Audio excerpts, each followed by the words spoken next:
What is one wish that you have for gay men?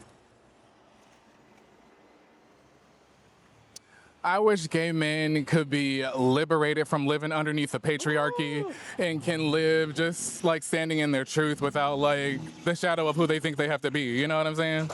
Hey, it's Lamont White, the gay dating coach. I am back again doing my limited series of an in-person podcast. I want you all to tell me what you all think about these episodes that I have been trying to create and make some impact in our community and make it a little bit entertaining. Give me some feedback. Do you love it, hate it? Do you feel like it's a waste of time? Or like, do you want to see more content like this? I will tell you the best way to tell me that you want to see more content is by liking the video, sharing it, but also leaving some comments with some feedback or having a discussion under the video. Okay? We'll see how it goes. All right, so I want to talk about today's topic, and it is finding everlasting love, particularly for Black gay men living with HIV. Yes, so often I hear that even for Black gay men, they're like, they don't think they'll ever find love. But does it make it that more difficult to find everlasting love if you are living with HIV? Let's get into the conversation.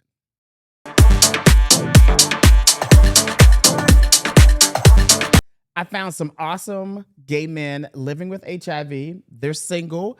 Let's get to know them a little bit. Hello, everyone. My name is Jarrell Hartnett. My pronouns are he, him. I'm a Leo, a July Leo at that. 34, uh, based here in Atlanta, Georgia. For the girls who always want to know, I'm verse bottom. We can do the math if you want to, Lamont. We don't have to, but I am a versatile bottom. I'm recently a homeowner. I've been here in Atlanta, Georgia for 8 years, so really excited to be here, but also all the damn tasks that come with the house. My God, no one told me about this part. I was more excited about the house and not all the aftermath, but I'm learning every day. And a couple of other things about me. I'm the youngest of my family. Mom had 2 children, dad had 11 children. I'm the baby on both sides, so daddy was a Rolling Stone. My God.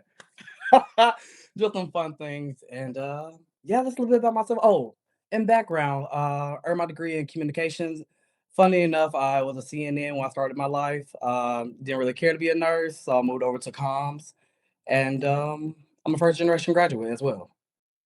So my name is Armando Ramirez. I was born in Mexico, but I reside in Chicago. I came here at the age of 5. I'm 45.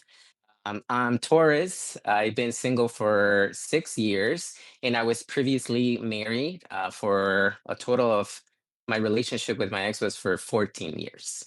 Okay. So, what do you all think about them? Are they awesome? Yes, I told you they were awesome. Well, let's figure out about like what type of man are they looking for?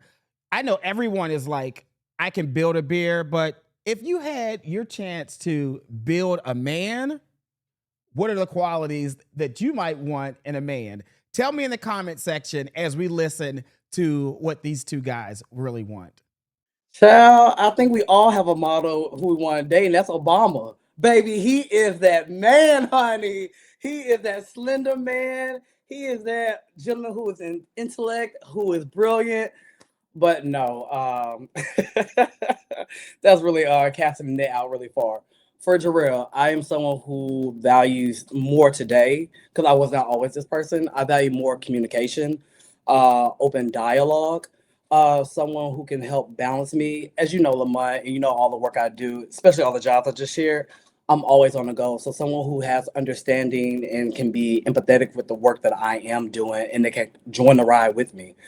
Specifically, living this time, a lot of guys are not comfortable with someone who's on the move. So I would love a guy who can be understanding, who can be either slender or thick. I'm not someone who is a fan of the huge belly, but I am very comfortable with the comfortable belly. God got me a little comfortable belly. And then also, I would love a gentleman who is comfortable being versatile. One of the things I have learned, even in the dating scene, is that so many guys are so uncomfortable with the idea of the verse narrative We must stay bottoms. We must stay tops. We cannot be going back and forth. That's why we have all this. Can we curse on here? Okay.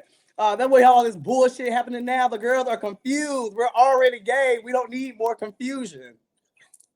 Nowadays, when it comes to dating and what I want, specifically at my age, being 45, I want someone that is financially responsible, that I don't have to worry about anything that comes with the finance aspect. I think for me, sexy is knowing how much your credit is, or what your credit is. I don't care what you do for a living, honestly, as long as I see that you're very responsible with what you do with your money. I think for me, that's the number one thing. Transparency also comes a long way because nowadays it's also for me different in from what I see, that a lot of people like to be open with their relationships. That's new to me, and sometimes I'm asking the question myself: do I want that? Do I not? Where is it gonna go? I haven't been in a relationship to get to that conversation, but that is something that I'm open to, as well, and just maturity in all aspects, because they I find interesting too that people say like, "Oh, the older you get, the more experienced and mature you are." No. I know people my age, 45, that are very immature, very irresponsible, and I've met guys who are 24 and very, very responsible, very mature for their age. So I don't necessarily, chop people because of a certain age. I kind of go based on their experience, and then from there have a conversation of like, what do you want, what do you see yourself in 5 years, and actually someone that has a plan. That is also appealing to me. I think dating can be difficult for anybody, but for the gays, oh my goodness, oh my lord, we have so many preferences. We have so many things that we are unhealed from. Yes, I'm talking about y'all. There's so many things that make it more challenging as a gay man to find everlasting love. But what if you throw HIV in the mix as you are dating, trying to disclose, or even talking to family members? Let's listen to what our guests have to say about their experiences. So one of the things about my ex and I is that I actually got diagnosed with HIV in 2003. I was 23 at the time. When I met him, it had been probably 4 years that I was already living with HIV. At that time, I was dating people, but I was not fully disclosing my status until I felt that we were going to be intimate. Or back then, we're talking about 2003, a lot of information was not out. So a lot of the things that I had to educate myself were through organizations. And at the same time, while dating, I also had to do things to be safe with what I was doing, be safe and not putting people at risk. And at the same time, we're talking, and now this is me aging myself.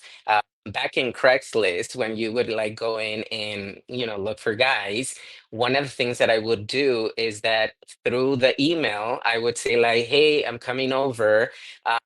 As you know, I'm HIV positive, so if you want to, use a condom, blah blah blah." And the only reason why I would do that is because I'm like, I have proof that I said, that I have this, because they're not going to come back and say, "You never told me this." Till the day I do the same thing. Now I do screenshots when I'm on apps. So when I met my ex-husband, I think 3 months in, we were not having sex. It was very, I and my end, I was very afraid to tell him. I was getting, to have feelings for him. And then we got into the conversation after 3 months because I felt it's gonna come down that we're gonna have sex. At that time, I said it in a restaurant. I'm like, "Hey, I need to talk to you about something that I feel is very important." So as I'm telling him my status, he's looking at the menu and he's like, "Okay, so what are we having for dinner?" And that to me was very like, "Did you hear what I just say or said?" And he's like, "Yes." He was actually very informed about it because his ex had HIV and his ex actually had passed away. So he was very very informed about it. It wasn't new to him, but that's not the norm. A lot of the things that came after, even despite him knowing, years down the line, then came PrEP. Before PrEP, we were using condoms. We were very safe about it. And my emotional and mental being is that I had to, when you have HIV and kind of like going back a little, you also have to accept your status because there's also a lot of people in denial. There's still people that get angry because they did it to them. So they also feel like, let me do it to the others. So you also have to have a physical and mental awareness of where you are before you even start to do something. Educate yourself, be good with yourself. Now, if we move things forward, it's about being undetectable, taking your medications, staying safe. There's a lot of things now, but going back with things about my ex, none of that was available. So we had to do different things in order for us to stay safe. We would go to the doctor together if he had any questions. All of the time, we were asking different questions. Then the doctor brought up the conversation about PrEP. PrEP was very new. There was still not a lot of information. And he had that conversation with his doctor as well. For that specific conversation, it went nowhere because he said, I am not going to take medication daily because it might also affect me. Because I'm now pretty much on it every day. It might affect my liver or other things. So we decided not to go on PrEP for the initial few years. I forgot at this moment, but because he didn't feel comfortable taking that medication. And I feel till the day that's also important to disclose with your partner to have that conversation about, okay, this is my health too. What do I want to do? How do I want to do this or not do this and kind of like go from there. But was it challenging with my ex and I, despite him being very informed about it? It was because everything was completely new and we together were trying to figure out from, things like PrEP because it wasn't out there. Nothing was out there. Earlier on in 2013, when I was diagnosed with HIV, very much unsure about myself, I became very public about my HIV status because the messaging and the narrative I saw out there is that if you had HIV, you were dirty, you were nasty, all these things. And I was thinking to myself, oh, well, girl, hold on, because I'm a very clean woman. Let me be clear. And so I just didn't want that precedent put out there about Black and brown people, specifically Black queer men. And so in 2013, I was diagnosed. In 2014, that's why I became open with it.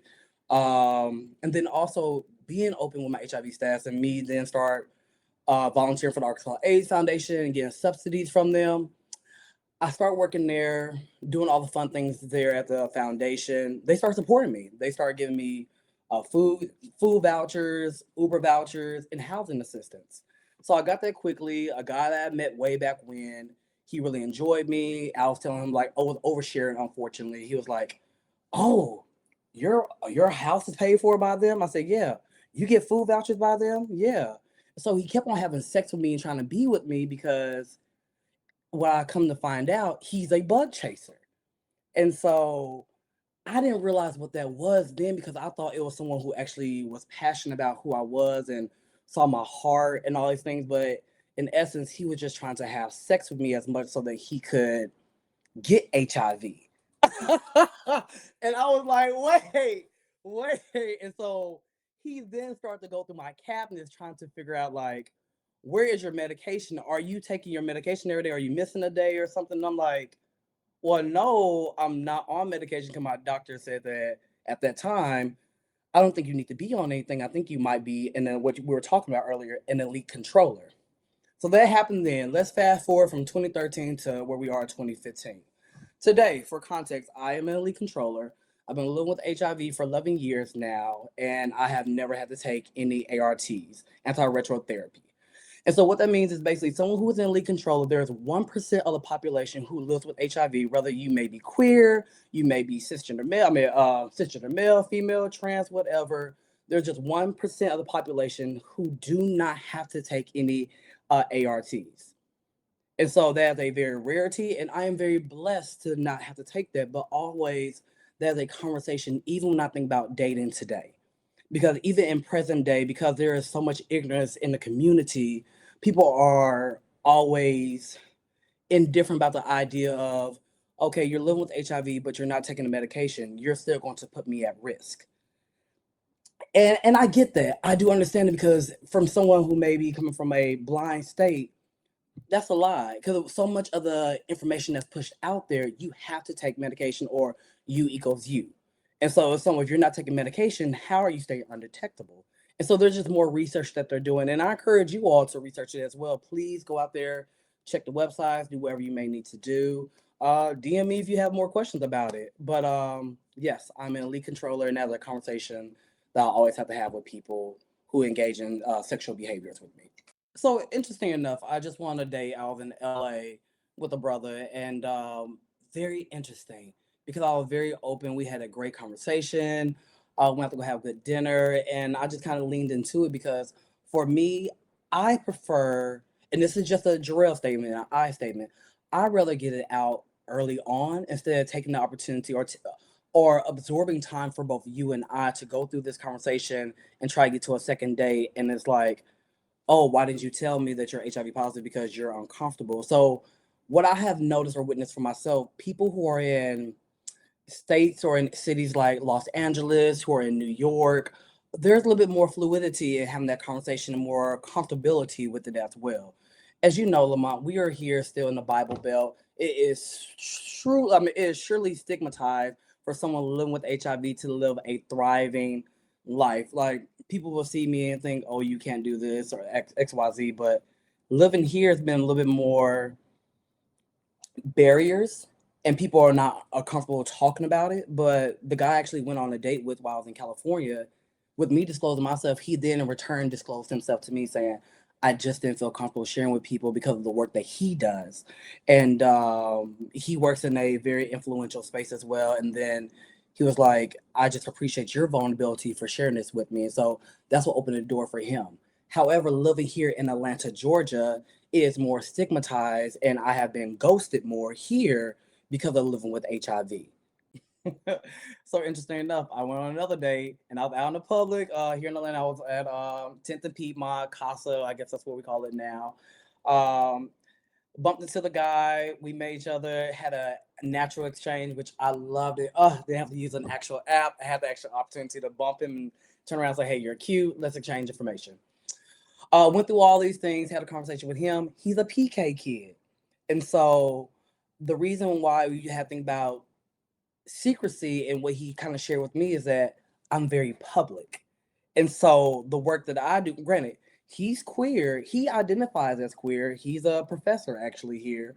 But because of the platform that I have, and if you see my page, I'm very fluid in the clothing I wear, all this stuff. But and then I'm very open about my HIV status. It's not a secret. I mean, literally, you can type my name in and you'll see it come up. So it's not like a secret.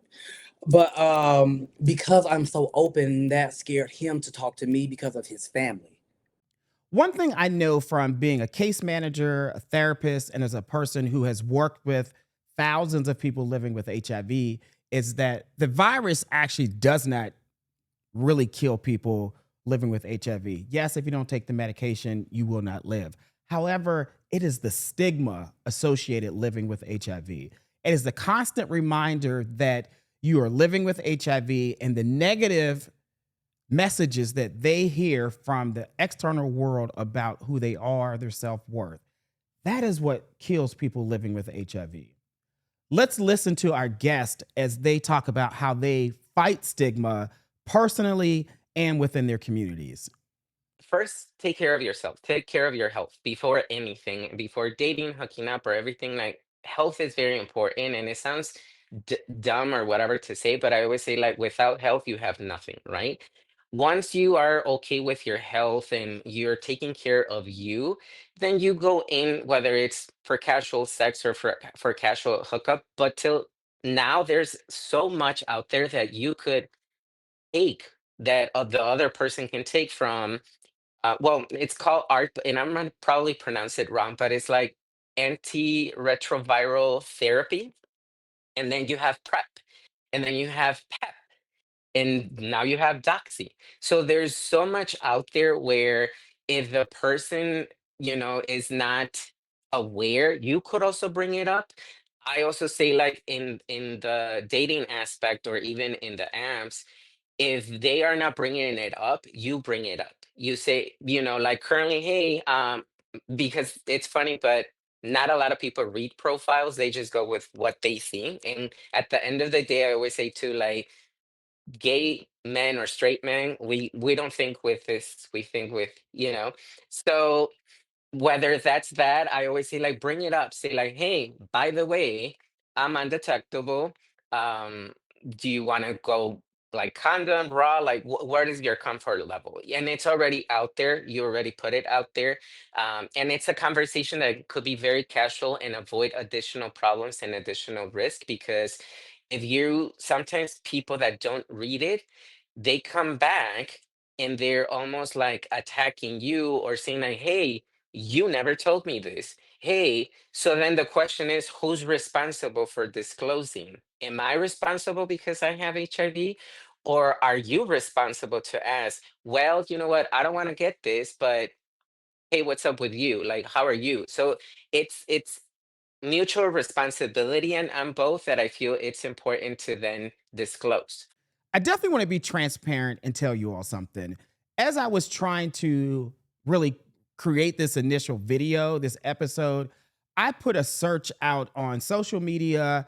I even had conversations with my close friends, some of my coworkers, people in my network. And you all know I know a lot of people. Like, literally, if I go to Los Angeles, Chicago, New York, I go to a gay bar and guys are like, aren't you that little you're the gay dating coach? Like, people recognize my face. So I know a lot of people.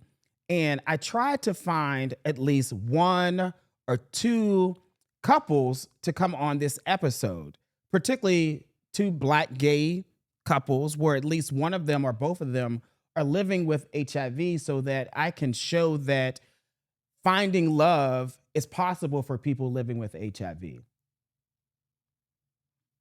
Couldn't happen. It didn't happen. It did not happen. That's why that's why I got two single people who are talking about their experiences um, and their journey to find love. And I'm sitting on the couch by myself. I wonder why that is. Let's see what our two guests have to say. Well, not to get too political, but also we have to look at the regime that we're under right now. And so a lot of people specifically, and this is just a Jarrell I statement as well, look at the things that are happening or not happening in our community right now. And so what we are doing is being pushed away and pushed out and demonized for just still being queer. Or even for someone who chooses to be trans, they're now called them clowns. They're calling them crazy. They're calling people to be just outlandish. So to add not only someone who identify as queer or trans, but to add another layer of, okay, you have this one thing, now you're also HIV positive. Oh my gosh, I don't want to deal with that. Or even going as far as you may even be living with STD that some people may not even be comfortable with. And so it's like, why add more trauma to your life or make it even more public? And the thing is also, let's be clear about this too. If you're in this current relationship with this person and for some reason it does not work out, and so now you are on the search for a new relationship, and people are thinking, oh, you went really open with Lamont about your HIV. He said, like, for me, this is a vulnerability moment for me where, shit, I know how many people watch your page. All these girls let me look at me like, ooh, who the hell is Jarrell? Let me look up the T, but I'm already in a public space. I don't care. It is what it is. Love will come to me. But for some people, they are very comfortable. And I had a conversation with a friend the other day. He's very comfortable in just being in his situation. They don't have to, no one has to know. It's something simple between them two, and they don't have to share with the world. When you open that layer of, open that womb, if I may, it invites too many people into a space where you're not ready to share. I think for every couple that whether one is positive and the other one is not, that's a personal choice and information of whether they want to disclose it or not. When I think about people who are public facing, we have the Magic Johnson of the world, but that's a straight relationship. I mean, we can't look to him and Cookie. We have Billy Porter, who have recently just came out, but also Child. We have these. Personally, when it comes to relationships and disclosing your status, I feel the only person you should disclose that is with your partner. Now, if you're open, totally different conversation, right? But if you guys are okay with that agreement, I personally feel nobody should know, because it's kind of like what I also tell people living with HIV and that they start to date. We don't go around telling people our medical history and like, oh, by the way, I'm Armando and I have, I don't know, high cholesterol. Like, we don't go doing that. So why are you going to do that with HIV as well? I feel it's only important when it comes to sex. And it's kind of the same thing with your partner. If you guys are okay and you're fine, nobody else needs to know. Now, if you're doing something like myself, where I tend to talk about it a lot and I like to, because I feel it's important. Totally different story. Whoever is with me, they're gonna know that I talk about this, that it's out there, you know. But it's a choice. It's a choice. I also have the experience that most of the guys that I date and I hook up is black mix. So we also have a lot of similarities, I always say, between the black community and the Hispanic community, because it's kind of like we behave the same way when it comes to the dating, our families, how to navigate that. So it's been for me the same experience with both communities too. Once again, going back to what I said, it's a nice to have to see what a thriving relationship looks like. I and it's almost one of those things, unfortunately, if you know, you know. And there are people in our circle that you just know this person is positive and that person is negative. And they've been able to see, because this person I'm thinking about, they have been part of campaigns and so forth, and they're both influencers as well, but it's not something that's like casted out like we're on billboards and campaigns. If that person or that couple chooses to do that for the community, hey man, so be it. But also, I think about, once again, and you know, to be true, specifically for content creators, and not in just a sexual space, but anyone who creates anything that is magical or beautiful. It's so much work to be the pillar of a community and for people to look to you and you to be the North Star. And I get that pressure that many people do not want to take that on, because we are some mean girls in the queer community and want to take down everyone if they see one thing that's a misstep. As I wrap up this episode, I want to leave you all with these messages. I think silence, that is what kills black gay men. I think shame, that is what kills black gay men living with HIV. We talk about all the time how important that it is for us to tell our own stories and not other people telling our stories and giving their perspectives on who we are and how we live. So I have a challenge. Hope you all can help me with this challenge. I am challenging black gay men living with HIV who are in long-term relationships to come out of the closet, to share your stories. And I know that's a big ask because of what we've been talking about today. But you don't understand the impact that you will have on other couples, that you will reduce the shame, you will reduce their guilt, you will normalize in a positive way that you can find everlasting love, that you are worthy of love, that you deserve love, that you deserve marriage, even if you are living with HIV. So that is the challenge I have for you all. If you're a couple living with HIV, or both of you or one of you, come out of the closet, comment down below, or find ways that you could publicly share your story so that other couples don't feel alone. Thank you all for this episode. I hope you've enjoyed it. I hope it has pushed you a little bit. I hope it has made you a little bit uncomfortable. But most importantly, I hope that it has had an impact on you. Thank you so much. Mr. So-and-so made it.